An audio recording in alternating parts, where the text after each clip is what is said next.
Dear student, soil mechanics की video series में आज हम क्ले मिनरल्स और सॉइल स्ट्रक्चर्स के बारे में डिस्कस करने वाले हैं। Clay minerals and soil structures के इस वीडियो लेक्चर में हम निम्नलिखित टॉपिक को कवर करेंगे। ये टॉपिक हैं क्ले मिनरल्स, डिफरेंट टाइप्स के क्ले मिनरल्स जैसे kaolinite, halloysite, montmorillonite and illite. Soil structures, different types of soil structures जैसे single grain structures, honeycomb structures, flocculated structures, dispersed structures and structure of composite soil. Clay minerals and soil structures. Various clay minerals. Basically minerals एक solid chemical compounds होता है जो nature में pure forms में occur होता है। Basically minerals हम एक ऐसे मैटर को कह सकते हैं जो एक टाइप के पार्टिकल्स से मिलकर बना हो और उसमें किसी भी प्रकार की इम्प्यूरिटीज़ ना हो। बेसिकली क्ले मिनरल्स एक ऐसे क्रिस्टलाइन पार्टिकल्स होते हैं जिनकी साइज 2 माइक्रोन मीटर से कम होती है और इनका फॉर्मेशन केमिकल वेदरिंग के कारण होता है। बेसिकली क्ले के 4 मिनरल्स होते हैं: कायोलाइनाइट, होलोसाइट, मोंटमोरिलोनाइट एंड एलाइट।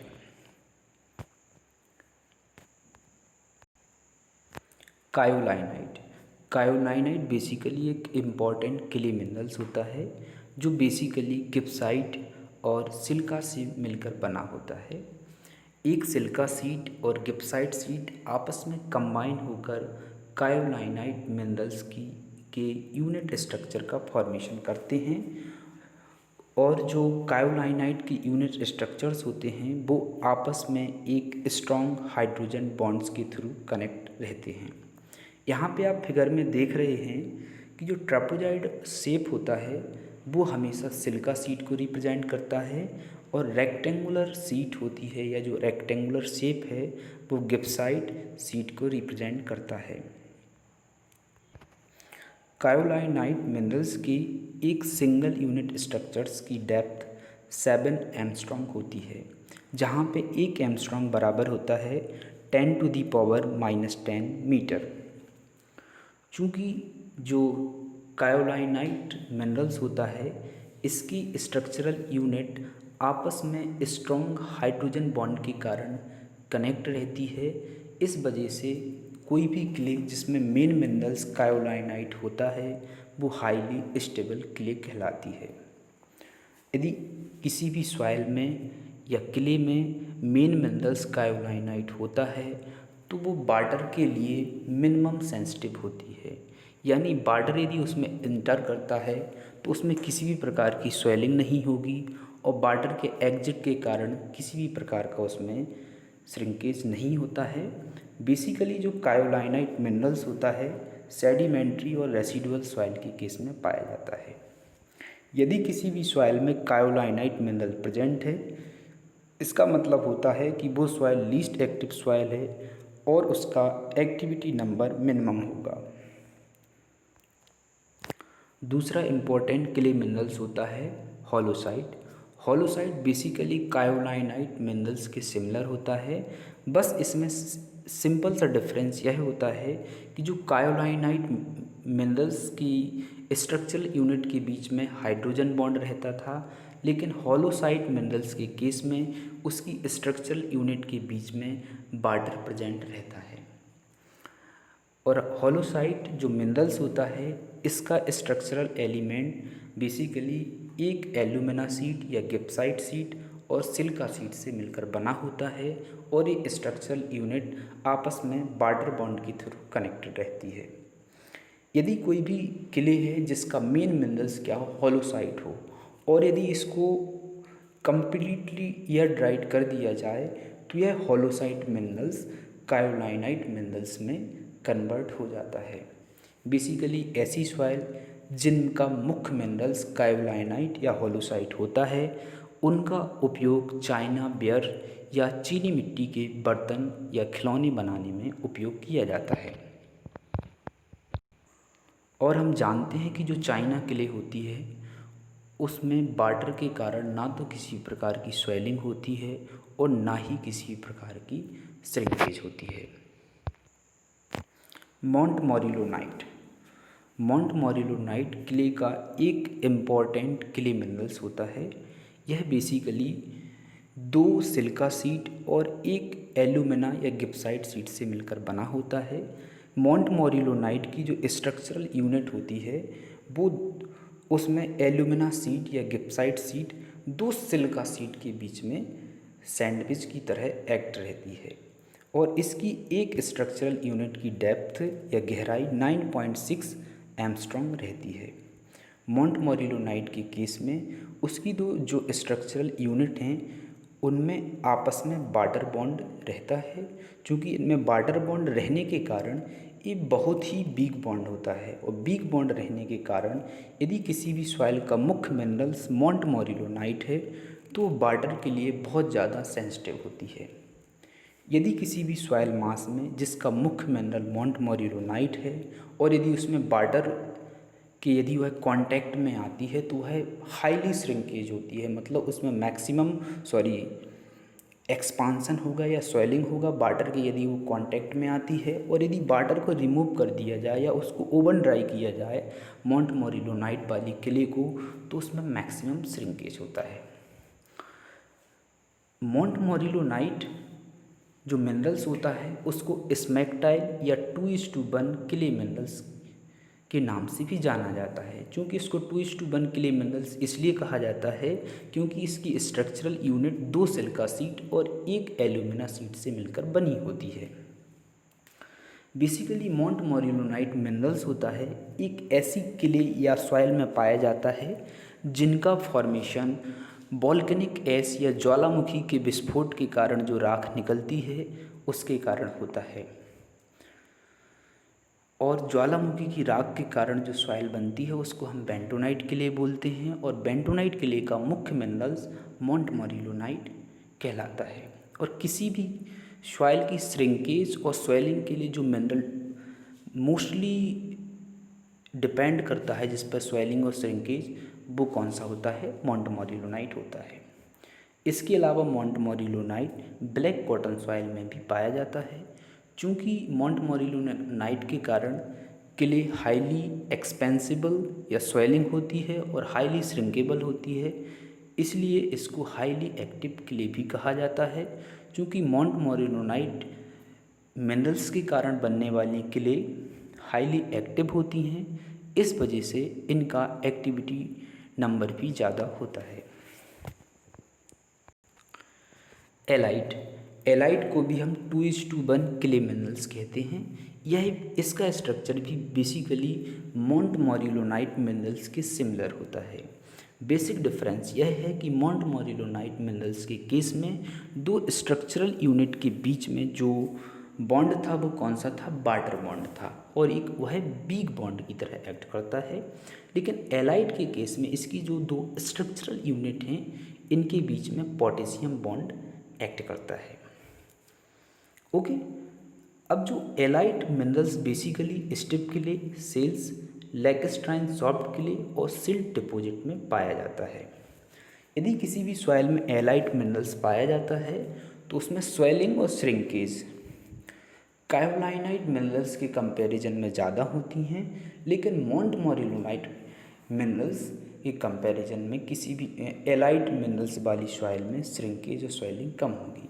मतलब इसका इफेक्ट मीडियम रहता है कि कायोलाइनाइट मिनरल्स के कंपैरिजन में इसमें स्वेलिंग और श्रिंकेज ज़्यादा होगी, लेकिन मॉन्ट मोरिलोनाइट के कंपैरिजन में स्वेलिंग और श्रिंकेज कम होगी। यहाँ पे अपन एक इम्पॉर्टेंट पॉइंट यह है कि जो स्पेसिफिक सरफेस एरिया होता है मॉन्ट मोरिलोनाइट मिनरल्स का वो लगभग कायोलाइनाइट मिनरल्स के 100 टाइम्स होता है। इसका मतलब होता है कि यदि कोई भी सॉइल है जिसका स्पेसिफिक सरफेस एरिया ज़्यादा होता है तो इसका मतलब होता है कि वह पोरोसिटी उसकी ज़्यादा होगी, और यदि पोरोसिटी ज़्यादा है तो इसका सीधा सा संबंध उसकी वाटर होल्डिंग कैपेसिटी से होता है। मतलब यदि किसी भी सॉइल में ज़्यादा पोरोसिटी है तो उसमें वाटर कंटेंट भी उसका क्या होगा, ज़्यादा होगा।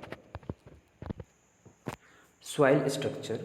सॉइल स्ट्रक्चर बेसिकली किसी भी सॉइल मास में पाए जाने वाले सॉइल पार्टिकल्स का ज्योमेट्रिकल अरेंजमेंट होता है, जिसके कारण जो सॉइल के पार्टिकल्स होते हैं आपस में ग्रेविटी फोर्स, कोहेजन फोर्स और एडिसिव फोर्स के कारण बंधे रहते हैं और एक्सटर्नल लोड को रेसिस्ट करते हैं, सॉइल स्ट्रक्चर कहलाता है।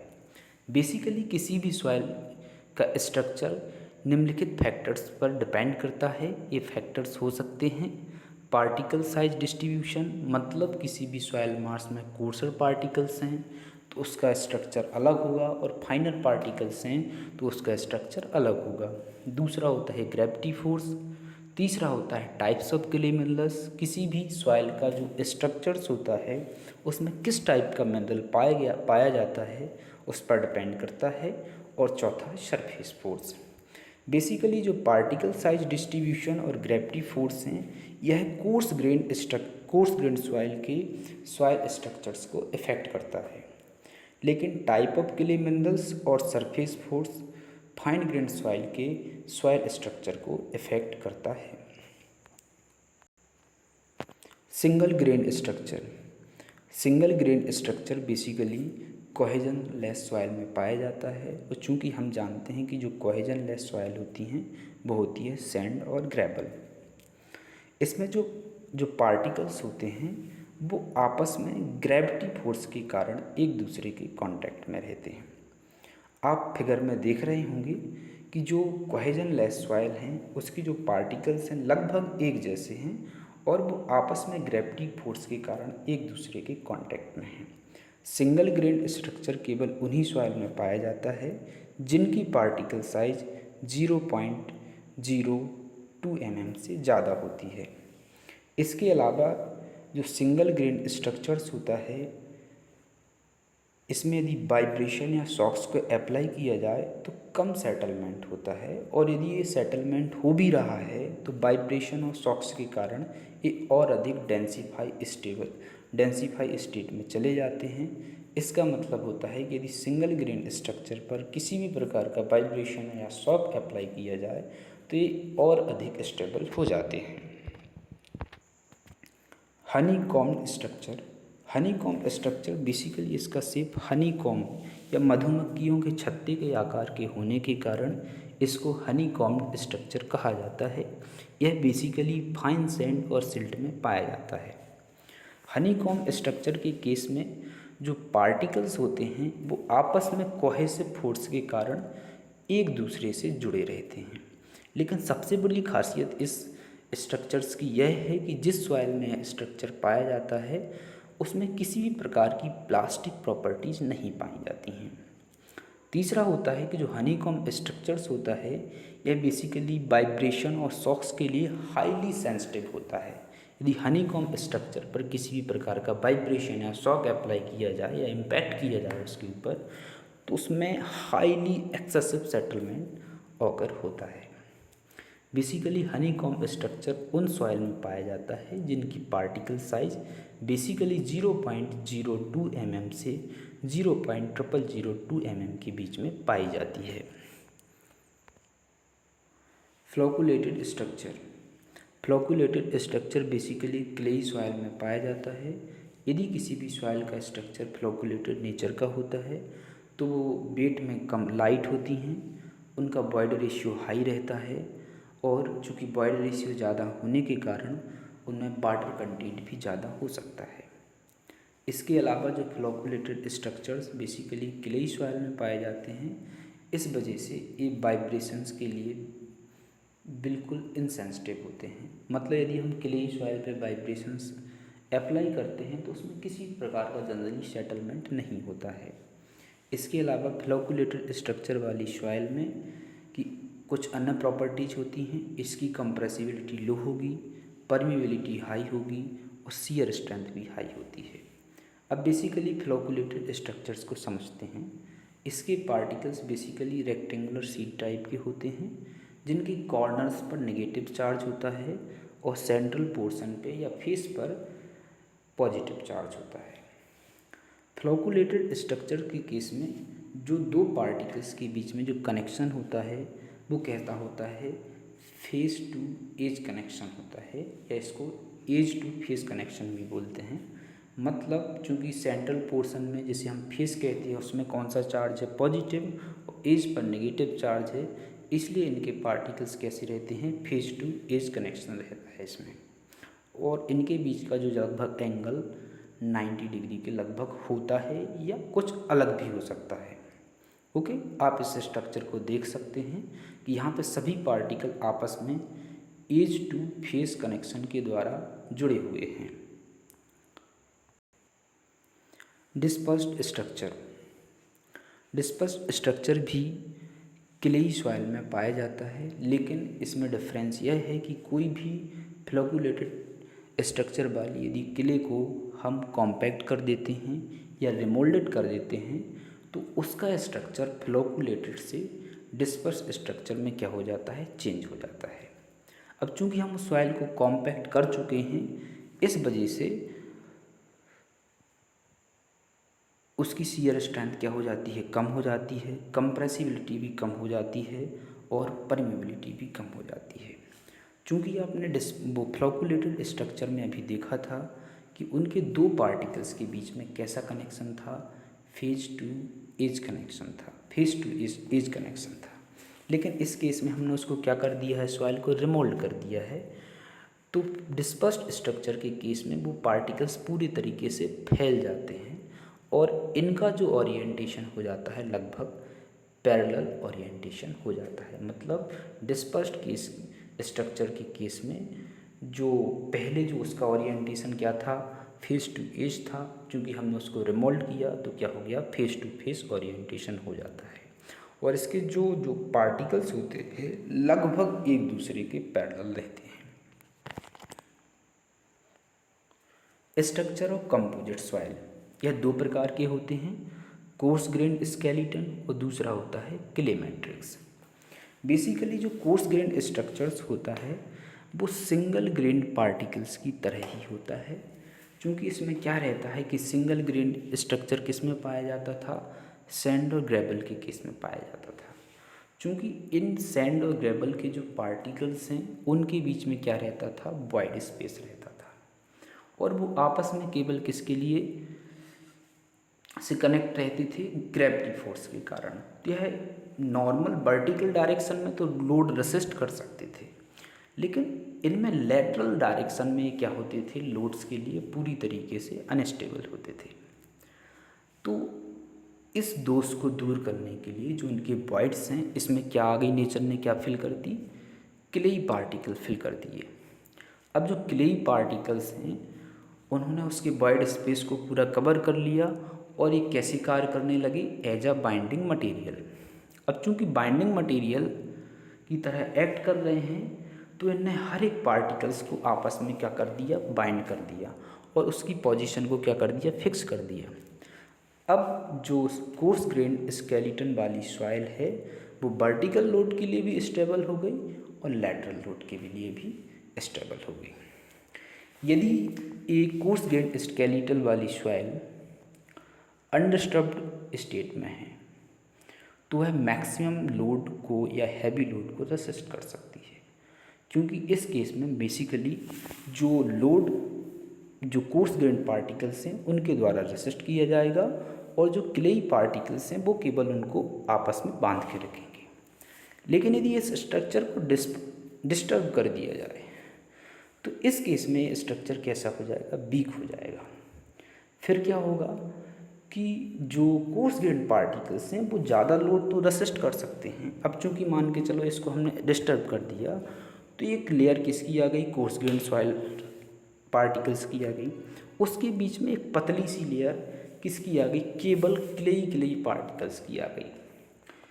अब क्या होगा, जब लोड लगाएंगे तो जो कोर्स ग्रेन्ड पार्टिकल्स तो स्ट्रॉन्ग हैं लेकिन क्लेई पार्टिकल्स क्या हैं, वीक हैं। तो लोड के कारण यदि कोर्स ग्रेन्ड स्केलेटन स्ट्रक्चर वाली सॉइल डिस्टर्ब हो जाती है तो जब लोड अप्लाई करेंगे तो उसमें क्या हो जाएगा, ज़्यादा सेटलमेंट आएगा, क्योंकि जो फाइन पार्टिकल्स या क्ले पार्टिकल्स हैं वो हैवी लोड को रेसिस्ट नहीं कर पाएंगे। दूसरा होता है clay matrix. Clay matrix basically opposite होता है। आपने देखा होगा कि कोर्स ग्रेन स्केलेटन के केस में मेजॉरिटी किसकी थी, कोर्स ग्रेन पार्टिकल्स की, और माइनॉरिटी किसकी थी, फाइन ग्रेन या क्ले पार्टिकल्स की। अब क्ले मैट्रिक्स इसका जस्ट अपोजिट है। इसमें मेजॉरिटी किसकी है, क्ले पार्टिकल्स की है, और माइनॉरिटी कौन है, कोर्स ग्रेन पार्टिकल्स। चूँकि जो क्ले मैट्रिक्स वाली सॉइल होती है इसकी जो प्रॉपर्टीज होती है सामान्यतः ऑर्डिनरी क्ले के जैसी ही होती है। और दूसरी बात है ये शॉक्स और वाइब्रेशन के लिए ज़्यादा स्टेबल होते हैं। क्यों होते हैं, क्योंकि चूँकि उसमें मेजॉरिटी में कौन सी सॉइल प्रेजेंट है, क्ले सॉइल है, और क्ले सॉइल पे वाइब्रेशन का किसी भी प्रकार का इफेक्ट नहीं होता है। यदि ये आपको हमारा वीडियो इन्फॉर्मेटिव लगता है तो प्लीज़ हमारे चैनल को लाइक, शेयर और सब्सक्राइब कीजिए।